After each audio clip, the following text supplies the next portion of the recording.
Here's how to scrape Facebook events with no coding knowledge.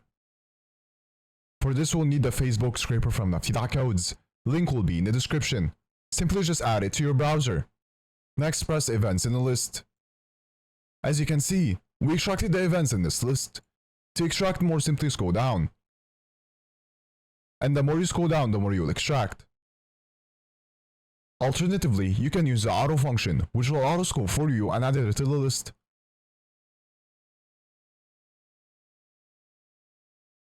Once you're done, press stop. Now head to the settings. Then press on stored data. In here you can find all data you scraped.